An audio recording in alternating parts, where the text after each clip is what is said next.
Hello, everyone. It's a pleasure to be here.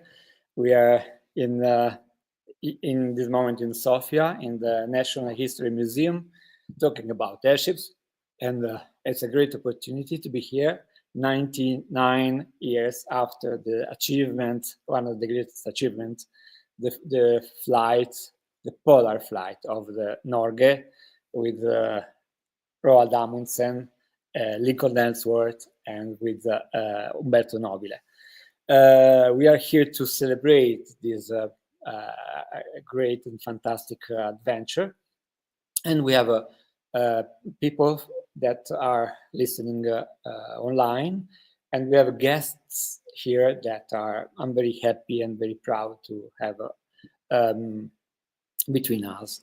We want to make a little talk about this achievement, about some aspects, and this is going to be the first of our project, the Norge Polar 100 project. We want to bring back all the companies, institutions, experts, and involved in the expedition in the 1926 and today. So I'm very proud to introduce you, our guests. Let's start from Anders Bach from the Roald Amundsen's home of Uranienborg in Norway. Hello, Anders.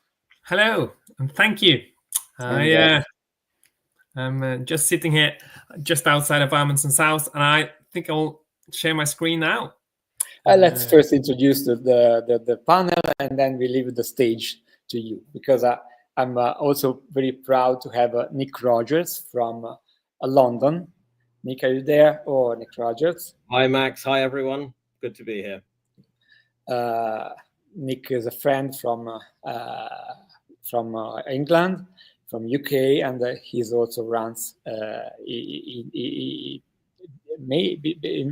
started a fantastic podcast about airships. And now we have again Antonio Ventre, that is the director of the Umberto Nobile Museum from Lauro.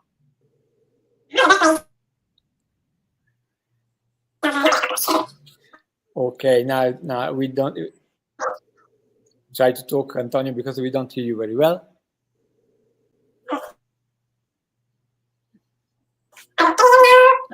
Probably some helium in the in the connection. No problem. We will try to do some tests later, and we will. Oh, now it works, Antonio. No, not yet. Can you talk a bit? Yeah. Okay, now we hear you perfectly. Now? Yeah. Perfect. Okay, fantastic. So Antonio Ventre from Lauro, the hometown of Umberto Nobile. And last but not least, Pier Paolo Alfei, that is a researcher, and he's from Italy again. Ciao, Pier Paolo. Hello, everyone. Thank you. So that's the panel for today. And I just, before starting the presentation, I wanted just to share my screen and to show what we are doing here. Can you see the screen? Okay, perfect. So we are in Sofia, Bulgaria, and the National History Museum. That's an impressive place, because it was the presidential house in the 80s, and now became the National Museum. It's a huge and beautiful place, plenty of history and plenty of relics of the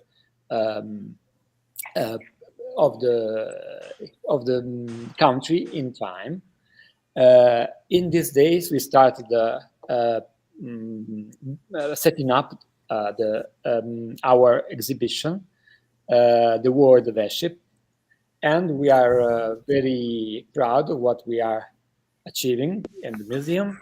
and the exhibition will be opened tomorrow at 4 o'clock local time in Bulgaria.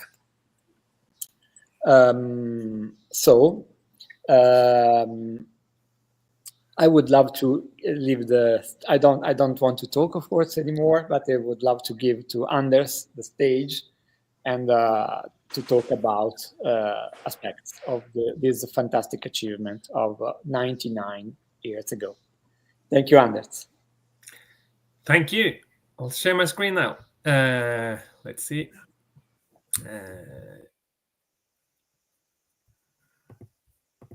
There we are. So I hope you can see it. I am Roald. I am not Roald. I'm Anders Bakke, and I work at Roald Amundsen's house. And Anders, I think we see the screen, but we don't see the presentation. So if you can please share the whole screen. There we are. Because we see the desktop, but we don't see the presentation. Let's try again. Please. Yes.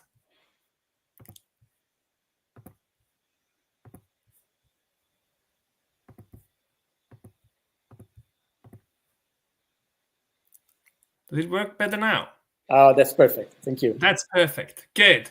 So you can see Roald Amundsen. And I want to use this occasion to give a little brief glimpse into Roald Amundsen's life leading up to the Norge expedition. And my starting point is here. This is Roald Amundsen's own house, located just south of Oslo.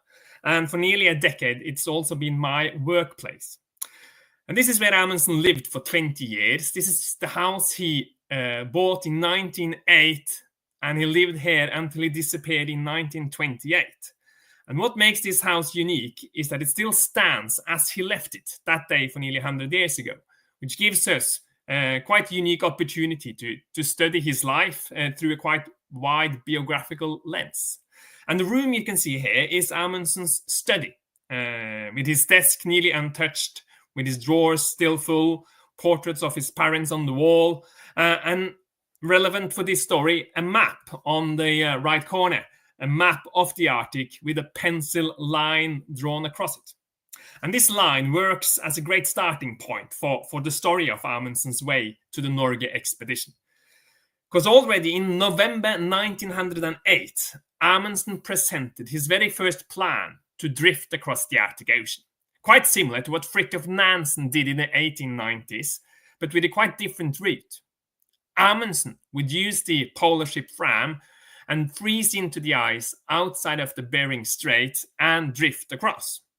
And one element that makes this plan quite relevant to the story of the Norge expedition is that Amundsen already at that time was quite eager to go up in the air.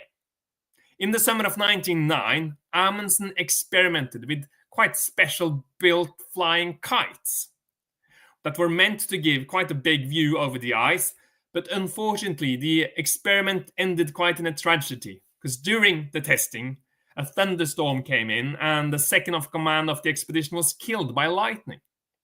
So the kites was never used on expeditions, and not even the expedition went as planned. After the news of the American Cook and Perry in September 1909 that both claimed to reach the North Pole, Amundsen skipped the original plan and set his sights for the South Pole, which, as you probably know, he reached just weeks before the British explorer Robert Falcon Scott.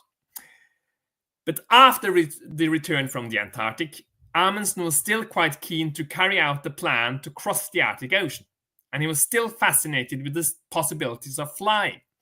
And in 1913, he had a chance to fly in an airplane for the first time as a passenger, to the left there in this image, over San Francisco Bay. The pilot was Silas Christopherson, a quite daring American pilot.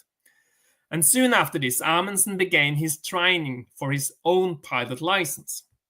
But the training was dramatic and included several crashes. Amundsen survived the first ones, but he didn't know how it was going to be end. And already in 1918, 10 years after he first presented the plan to drift across the Arctic Ocean, he finally got a new opportunity. Now with a newly built polar ship called Maud, but again, things didn't go as planned.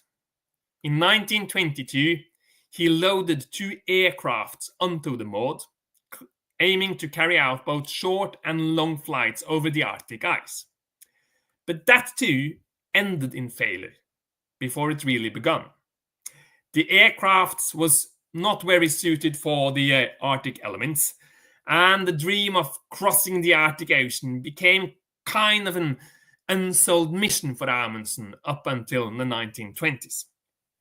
But in 1923, Amundsen came up with a new plan, and this time in cooperation with the US Navy. He planned to fly from Svalbard with Dornier Wall flying boats across the North Pole all the way to Alaska. And it was a quite bold plan, especially given that all of his aviation attempts so far had failed. And it was with this plan that Amundsen went to Italy in April 1924, as you can see here, where he went to the Dornier factory in Pisa to join the testing and the constructions of the flying boats. And during this trip to Italy, Amundsen also had the opportunity to fly an airship for the first time when he entered the N1 together with Umberto Nobile on the 4th of April 1924. But this trip also has quite a political frame, which is important for the rest of the story. Because on April the 7th, 1924, the day after the parliamentary election in Italy, Amundsen was invited to the Palazzo Diotti to meet the Prime Minister Benito Mussolini. And reports says that they spoke for half an hour, and Mussolini showed great interest in Amundsen's plans and offered him both an aircraft and a pilot. And he also gave Amundsen a personal greeting, which Amundsen kept and framed and even placed in his living room in his house in Norway. So by the spring of 1924, it seems that Amundsen finally had what he needed to make an overland crossing of the Arctic Ocean. But there was one thing he missed, and that was money. Amundsen ended up going actually bankrupt that summer in 1924, and the entire expedition falls apart. So in October 1924, Amundsen traveled to the US for an extended lecture tour. And that's when things really turns around for him. Because on the 8th of October 1924, he meets Lincoln Ellsworth for the first time. The wealthy here who not only want to join the expedition, but also has a lot of money. And that changed everything. And in the spring of 1925, exactly 100 years ago now, the expedition finally became a reality. And the 2 Dornier flying boats were transported to Ny-Ålesund on Svalbard, where the preparations began. But because of the capacity of the flying boats, the plan was reduced to only fly towards the North Pole and back to Svalbard. But Amundsen, he still had the idea of crossing the Antarctic Ocean. And a very important meeting happened there in that spring on the April of 28th, 1924. Only days before departure, Amundsen called a meeting with some of the crew members, and he presented a new idea of continuing the whole expedition across the pole all the way to Alaska. But the other crew members refused and wouldn't take the risk. So although Amundsen didn't get exactly what he wanted on that time, the expedition took off on May the 22nd, 1925, towards the North Pole, but they never reached the pole, but they were forced to land on the ice near 88 degrees north. And it became a long and grueling effort to get back, and they struggled in the ice for several weeks after they finally managed to get up and return back in safe. And on July the 5th, 1925, the expedition returned to Christiania, the previously name of Oslo, the capital of Norway, and they were welcomed as heroes, as you can see. And this is where the timeline gets interesting in the context of the Norge expedition. Because this welcome party happened on July the 5th, and only 9 days later, the Italian Umberto Nobile received a telegram which Antonio Ventre from Lauro showed me last year, and this telegram was sent from Hjalmar Riise-Larsen on behalf of Roald Amundsen, asking for an important and secret conference. And that's when this new expedition really begins for Amundsen, which also means that this short overview ends. So it's only a snapshot and a glimpse of what we are working on. If you want to know more about Amundsen and his house, you're more than welcome to visit the website. And if you are in Norway, I'm more than pleased to open Amundsen's doors for you. So thank you for my 10 minutes. Thanks, Anders. We have a fantastic panel of people listening. I've seen Dan Grossman. I've seen Michael Connors. I've seen a lot of interesting Robin Batchelor and Anthony Di Filippo and my friend John May. They're joining us. That's something that I really love. The fact that community is so small and so strong. I think Anders said I live 20 minutes from the place where Amundsen built the seaplanes for the first expedition. And with Antonio, in our last meeting, we started thinking that probably in this city,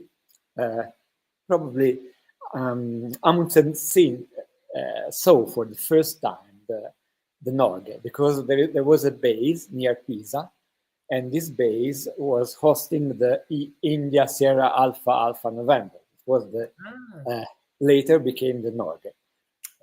Just theory, we are working on it, but it's interesting to understand how small is the world of airships and how great is the way that the meat of the North Pole connected great people all around the world.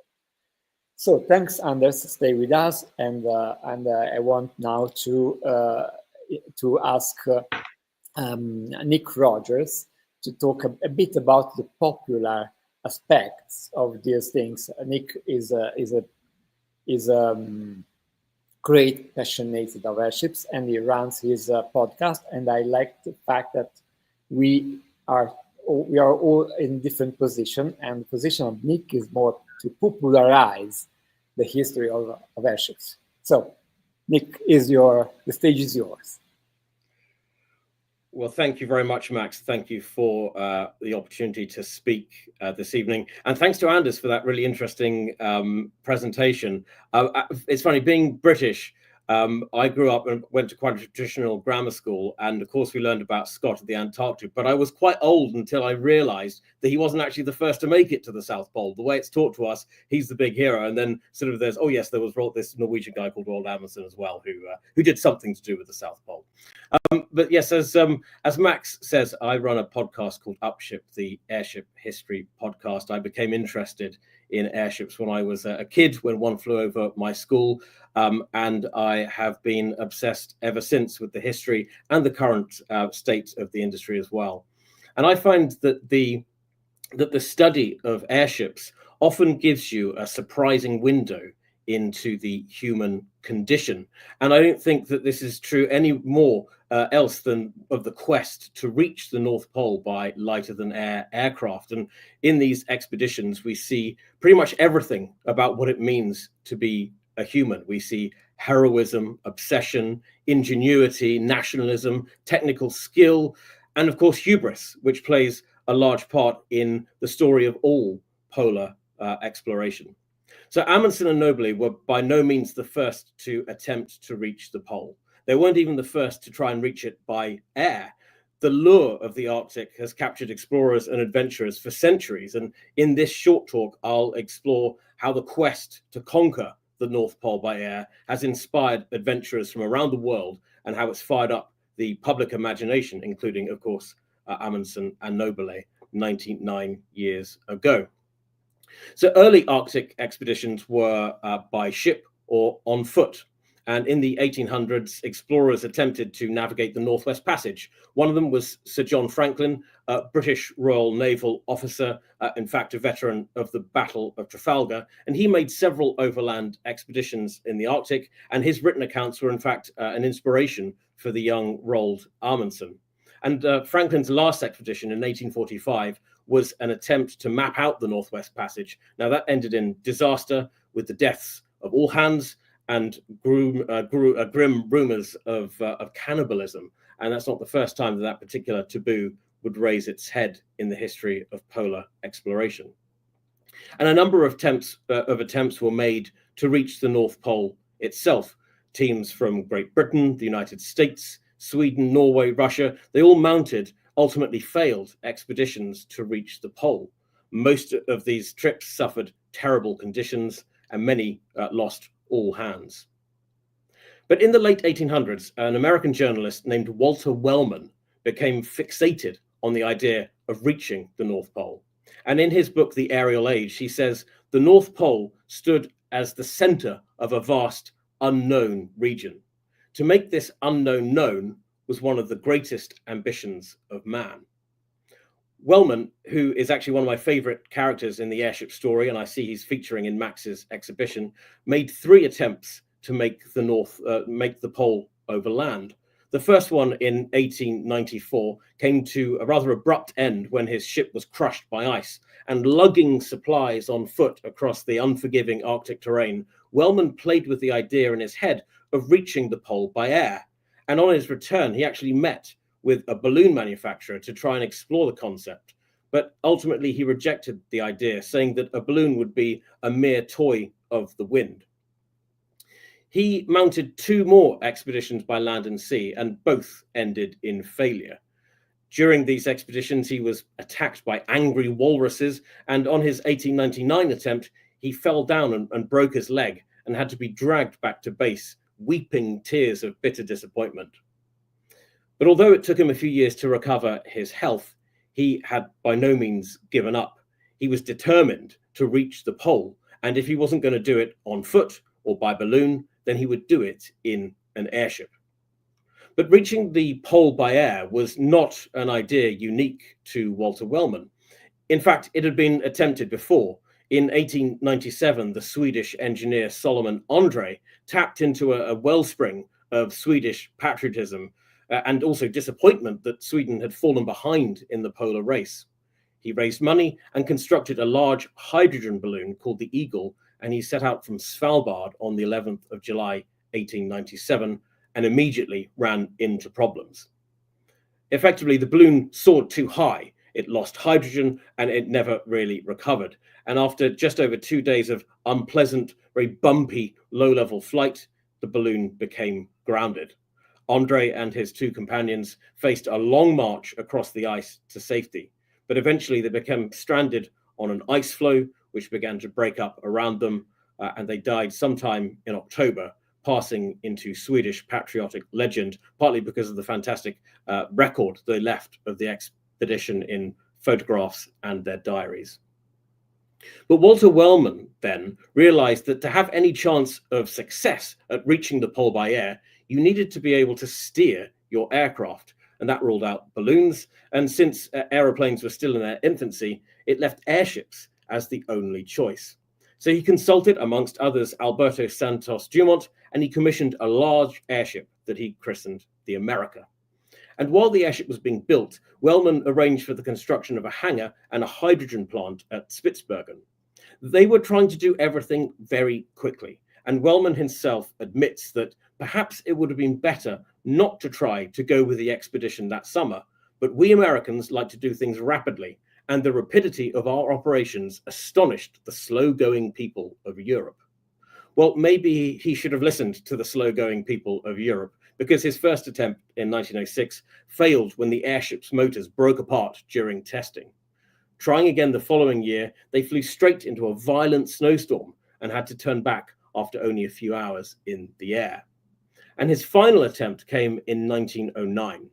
This time, they launched in perfect weather over the pristine Arctic Sea, unhindered by snowstorms and awed at the sight of the polar landscape laid out in the distance.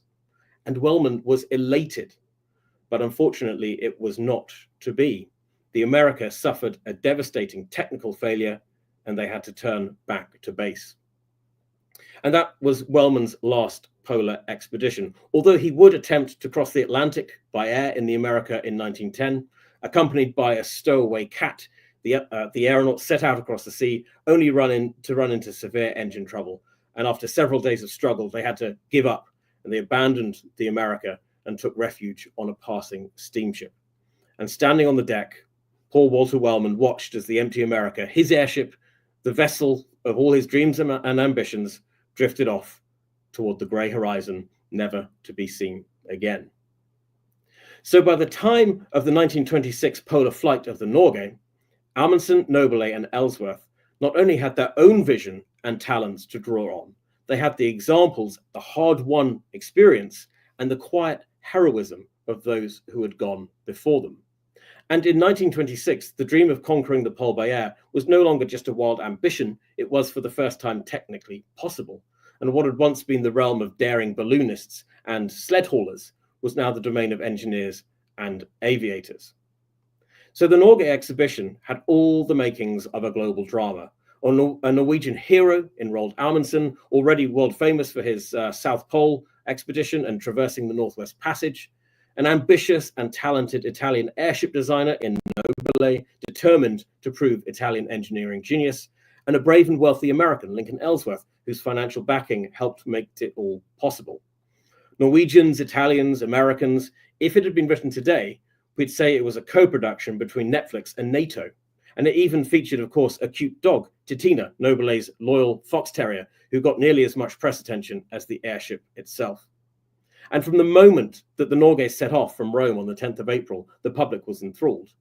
The ship progressed to Pullum in England, Oslo, and then eventually to Svalbard, where they launched into the Arctic on the 11th of May. And in the early hours of the 12th, they crossed the North Pole, a truly historic achievement. And newspapers around the world followed the journey breathlessly. There were telegraphed daily updates, artists' impressions of the flight, souvenir postcards, and little Titina was featured in cartoons on the front of magazines and in children's books. The image of the silver airship sailing over the top of the world captured imaginations in a way that no trudging sled ever could. And this was the modern age, the 20s, when speed, spectacle, and engineering ruled everything. But whenever you combine cutting-edge technology, high stakes, and outsized egos, controversy is bound to happen, and the flight of the Norge was no different. Although it was a resounding success, and by no means as physically grueling as some of the other expeditions I've mentioned, the flight was definitely cold, cramped, and noisy, and tensions simmered just below the surface, breaking out into the open after the expedition ended. Nobile and Amundsen, so different in temperament and ambition, soon debated who deserved credit. In Norway, Amundsen was the hero. In Italy, Nobile was paraded through the streets as a national icon. Both men had achieved something truly historic, and both were fated as heroes in their respective countries, but the relationship soured with increasingly visible disagreements between the two men. The public, however, was captivated and remained so. For a brief moment, the world looked north and saw not ice and emptiness, but progress and possibility. The North Pole had been conquered with hydrogen and human daring. But as with so many chapters in the long North Pole quest, glory was fleeting. 2 years later, Nobile would return with another airship, the Italia, and this time the story would not end in triumph and parades. But perhaps that story is for another time and another event. Thank you very much. Thanks a lot, Nick. And it was great because when we met with Nick in London, he invited me to a place, a fantastic place in Piccadilly Circus. And they say that this is a bad place for you. And at the entrance, there was a huge hall where to the left, there was a beautiful flying boat of turkeys, and to the right, the Graf Zeppelin painted on the walls. So it was I was absolutely moved. Thanks, Nick, and thanks to everyone. There are people that are writing us a lot of interesting things. There's an Italian guy, Luca La Bombarda, that works in Nome in Alaska. So it's fantastic because if you know, the expedition of the Norge was somehow called from Rome to Nome. Unfortunately, they had to stop in Teller, and this beautiful payoff didn't work properly. But there's plenty of aspects in this story that are not just about the personalities, not about the roles, not about the technicalities, but especially about really the real life, everyday life. There were people, they were ambitious, they were surrounded by great crews, and it's very fantastic to be here and talk about them 99 years after this fantastic mission. So I would love to introduce Antonio Ventre. Antonio is a great friend. We met a lot of years ago now when I was presenting the book I made with Dan Grossman and our group of experts. Dan Grossman is online. And we met in Lauro. Lauro is a small city near Napoli. And again, a little world that was built by Antonio Ventre around the main hero of this place, that is Umberto Nobile. Antonio, is you on the stage. Oh, it's my turn. Thank you very much. In reading the great numbers of documents in my archives, I've been interested or attracted by some unusual aspects or anecdotes about these enterprises. As for the Norge, I have seen that Amundsen never delegated the organization of his own projects to anybody. Why? Because he was convinced that in order to reach the best objectives in a mission, the two main figures in an expedition had to be combined in the same person, the commander of the expedition and the captain of the ship. That is why he studied to become also a ship captain. So we have to start from this consideration that affects, as the title of my relation says, what was the role of the Aero Club, the Norwegian Aero Club. As a matter of fact, as I said, Amundsen never delegated the organization of his projects to anybody. And I'm sure that he couldn't have done what he did if he had not put into practice this method. He never had to ask anyone else the permission of doing anything.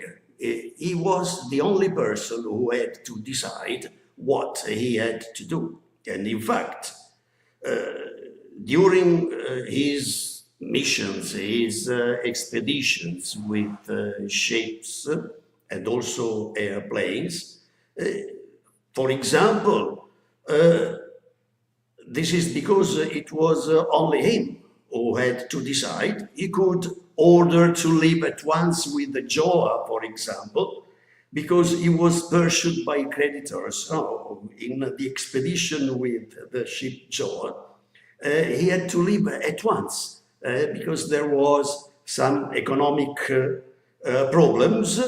That is why he had to leave at once. Oh, he could do that, but imagine there were two commanders. He couldn't have done that. The same happened with the Fram when the Fram was expected to go to the North Pole. Instead, he went to the South Pole. That was possible because he was the only one to decide. Again, he could live with the mode during the Second World War, during the German, the First World War, I'm sorry, despite the German submarines in the North Sea in the 1918.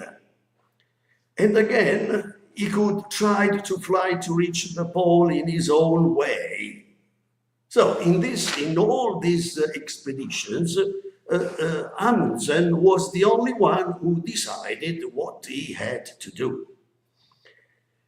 But what is here in common in all these expeditions, as I said, is that he never asked anyone else's opinion. What was important was only his decision. But now, with the Norge expedition, it was different.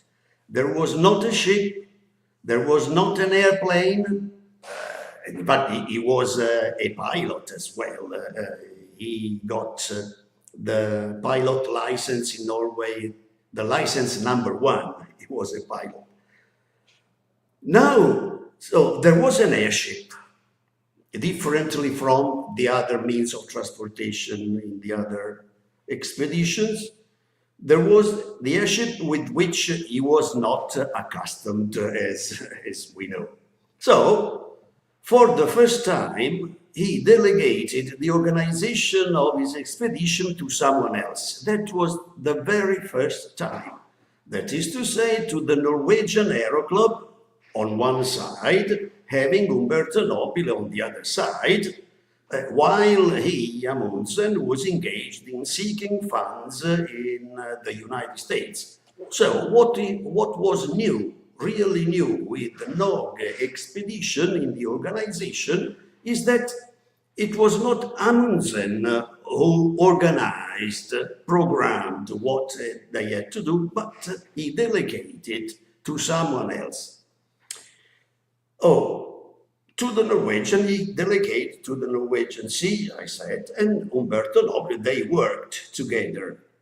But if we look in general, as we can read in the books, if we look at the stage of the Norge expedition, the only actors appear to be Amundsen, Nobile, and Ellsworth. These are the actors known all over the world.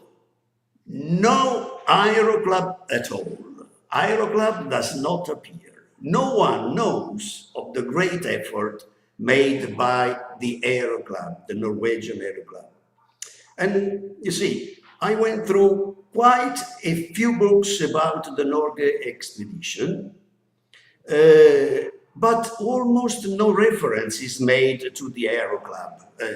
You yourself can see this aspect. Actually, the only one who speaks about the Aero Club is Nobile in his books, because he used to work with them. So that is why I dare say that the Norwegian Aero Club is here in the Norge expedition, the Great Forgotten. That is in the title Max made for me, the Aero Club, the Great Forgotten. But so it was a very great job done by this entity, this organization. And a great job was made especially by the President Thomsen, and mainly by the Secretary, Engineer Breen. These were the two most important members of the Aero Club that actually operated and worked. They had to deal with a lot of things, you know, contracts, insurances, hangar masts, buying instruments, food, petrol, tents, skis, clothes, deal with people going everywhere, Italy and Norway, and then also Russia, to organize what they needed, deal with institutions, and so many other things. So a very huge job was made by the Aero Club. A very hard job.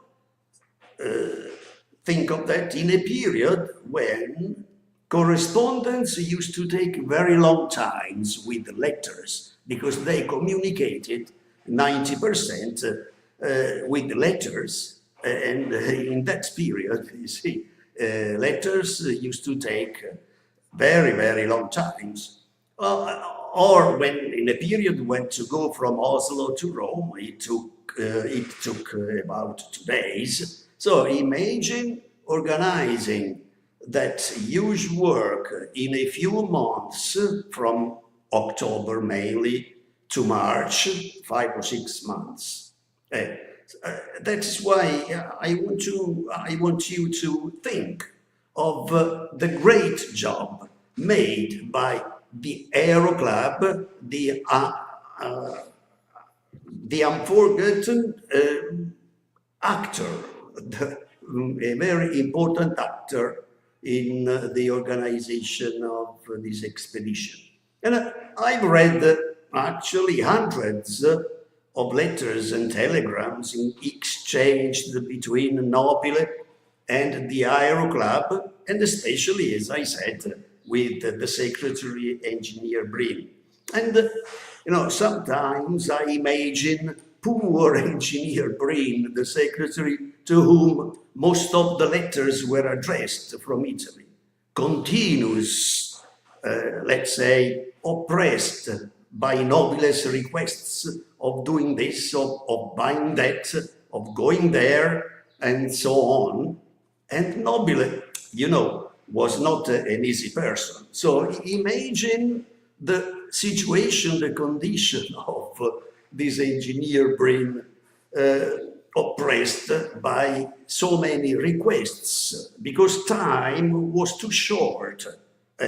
That makes great the job of, I think, not so much the job of Nobile, because Nobile had all the institution behind him. He had the government, he had his workers, he had a lot of institutions that helped him. But I imagine the Aero Club with only 2 or 3 members, the president and the secretary, who had to do that huge job. And in the meantime, Amundsen was safe and relaxed in the United States to collect funds, to collect money that were needed, of course.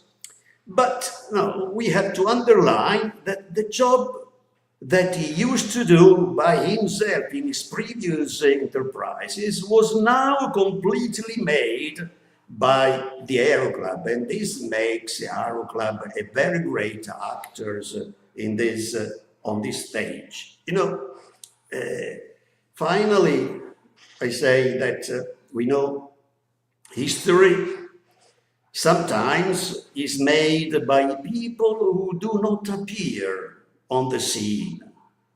There are so many examples in the history with people who make history without appearing, and I'm sure this is the case of the Norwegian Aero Club in the realization of the Norge expedition. Thank you very much.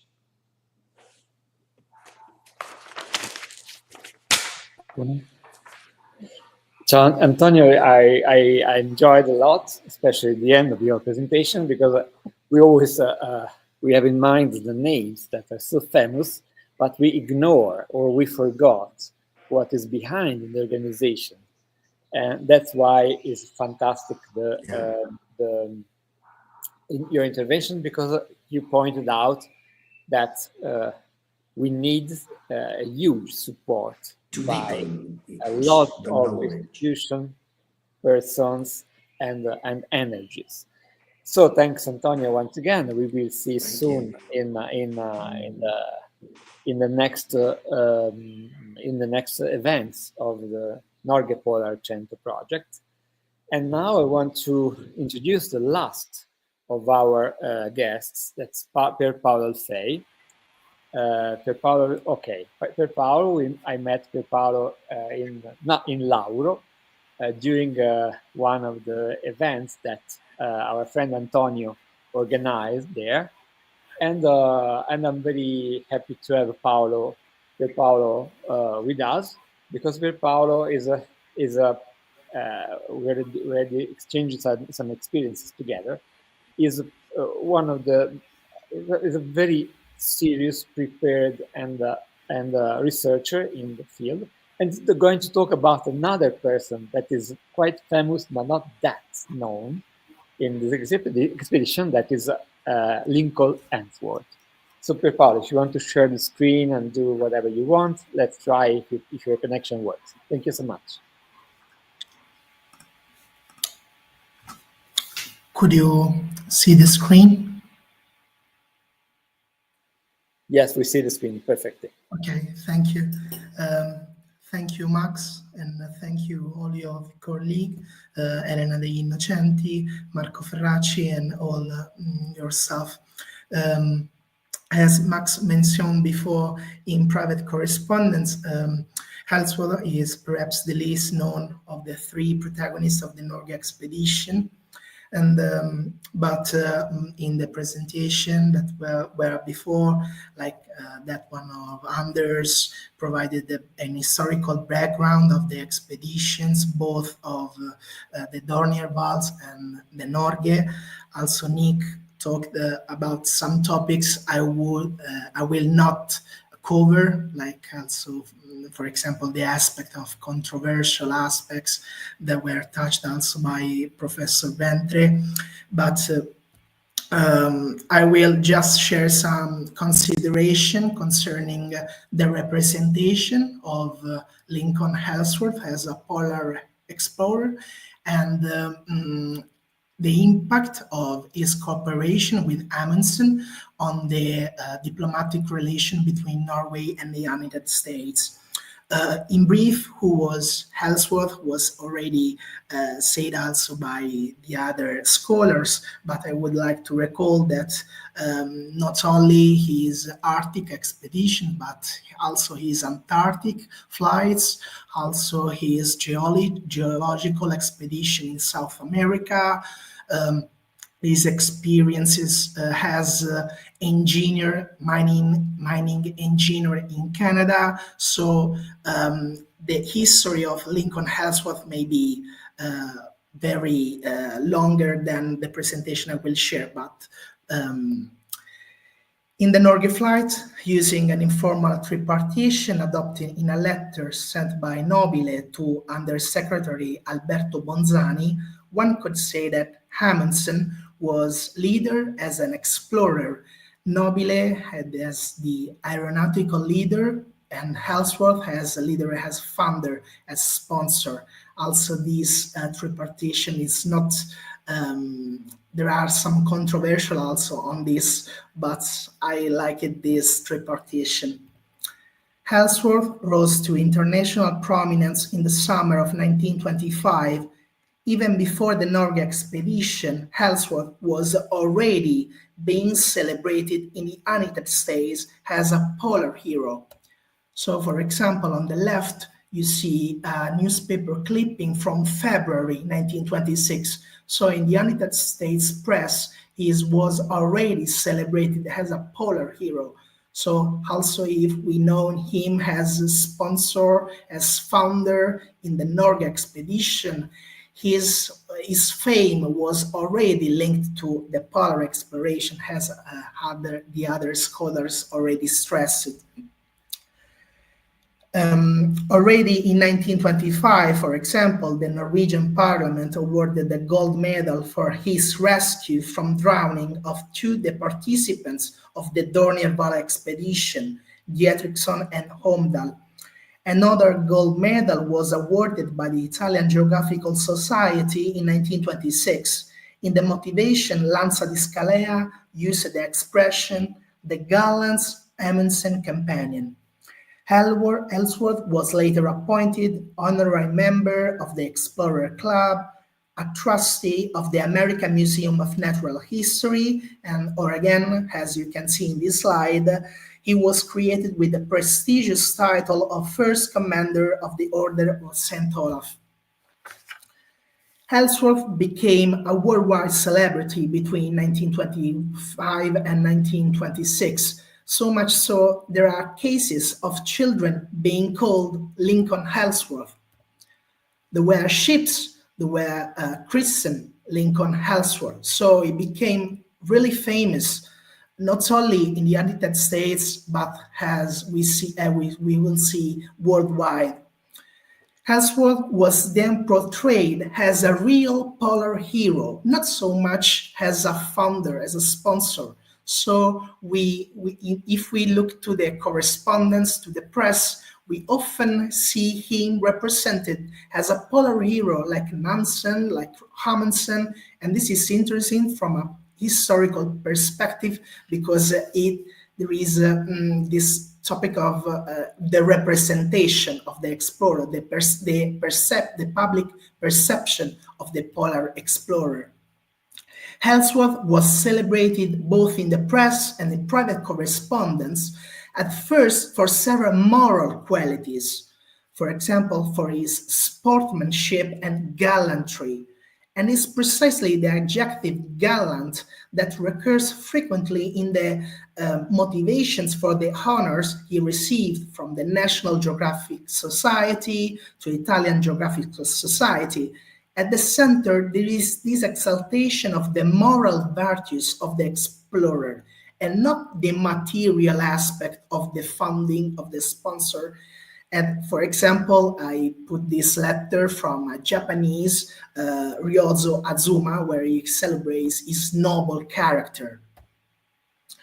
And the exaltation of the moral virtues went hand in hand with the more masculine virtues of strength, courage, determination, and resistance, as you can see from this letter from Robert Lewis, sent from New York in October 1925. And the exaltation of Ellsworth as a highly masculine polar explorer is linked to the exaltation of the leitmotif of the frontier, the adventure, the risk, the wilderness.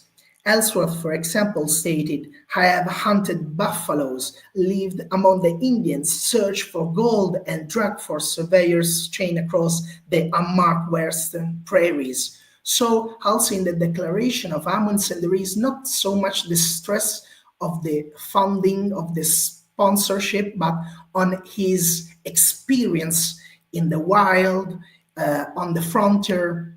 And that is interesting because I was reading some articles published by some American journalists, and they stressed some books that were fundamental in the formation on the character, on the moral virtues of Ellsworth. And there is Farthest North by Nansen, but also this other book, Ranch Life and the Hunting Trail by Theodore Roosevelt.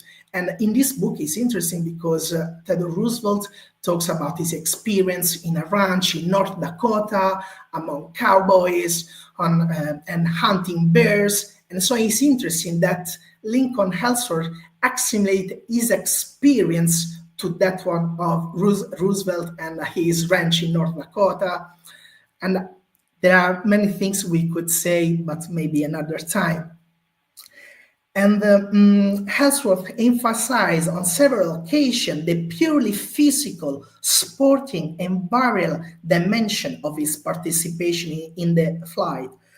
And I put this sketch that was from April 1926, so before Norge expedition. But it's interesting because you can see that the airship is only a small detail. The drawer wants to stress that Ellsworth is a champions wrestler. He spent the summer running up and down the Grand Canyon. So there is also this representation, very virile, masculine of the explorer. And I would like now to pass to the topic of the diplomatic relation. And in fact, Lincoln-Ellsworth cooperation with Amundsen, both in 1925 and 1926, had a strong political meaning in relation to the friendship of these two countries. Ellsworth established itself in the Norwegian public imagination as one of the best-loved Americans of the time. For instance, a representative for several United Norwegian canning factories from Stavanger proposed to call one of their brands Ellsworth brand. The renewed cooperation between Ellsworth and Amundsen with the Norge expedition was, in the eyes of the Norwegian and US diplomatic authorities, a further demonstration of the friendship and good relations between the United States and Norway. And I put this letter from the Norwegian foreign minister, Ivar Lik, sent to the US ambassador in Oslo, Svensson. The cooperation between Ellsworth and Amundsen was perceived as an episode of US-Norwegian friendship also by the Norwegian immigrant communities in the United States. And I put two letters, in my opinion, very interesting. One from Helen Olandsen, president of the Norwegian National League, founded in Brooklyn, in New York, in 1925. And this was sent after the expedition of the seaplanes. And the second is a speech that was taken by the Vice Consul of Norway in the United States, Hans Gladblock, during the commemoration of Amundsen's death in Cleveland in 1928. And I would like to close my presentation with one of the common ideals of the Norge expedition that Ellsworth recalled in Oslo in April 1926, when he received from the US ambassador to Norway the American flag to be dropped over the North Pole, to seek, to find, and to yell. Thank you very much. Thank you, Pierpaolo. Thank you so much. And I want you all on stage now because we are finishing this presentation, this first event. I would love to remember that together with a huge group of experts, institutions, and companies, we are putting together an international project that is called Norge Polar 100, and we want to make our knowledge, and want to spread our knowledge, our materials, our experience all around the world, especially following the path of the Norge expedition of 1926. So now we collected a lot of fantastic institutions like the Amundsen House, like the Air Force, Italian Air Force, like the Umberto Nobile Museum, like the Società Geografica Italiana, and many other persons, experts, and institutions to talk about the story. So I wanted to, just before finishing our first talk about the expedition, I would love first to thank all the speakers and to just show one little thing is that we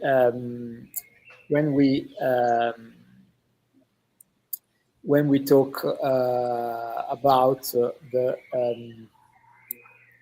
this story, the story is plenty of people, as Antonio was saying, behind the stage, people that are hidden in the history. So I want to, of course, pay homage to all these people that contributed with their lives sometimes, or their strength, patience, and money, and technique to this amazing story. I would love also to thank all the guests that participated that were listening. Most of them, I know most of them, they're experts, they are people in the field and people that are interested to this forgotten story. And I would love also to thank Elena Di Vincenti and to thank Marco Ferracci that is working behind the scenes again for making this conference real. So once again, from the National History Museum of Sofia, Bulgaria, I want to thank you all, and I want to remember that the Norge Polar 100 project is alive, and we are going now to spread around the first draft of our program for next year. So once again, thanks Anders, thanks Antonio, thanks Pierpaolo, thanks Nick, and of course thanks Marco and Elena for the support. And let's meet soon. Before leaving, I was just to ask Marco to send our trailer once again, and thanks to all the participants. Thanks a lot. Have a nice evening, night, depends on your, or day, depends on where you are. And once again, thank you all. Bye bye. Thank you.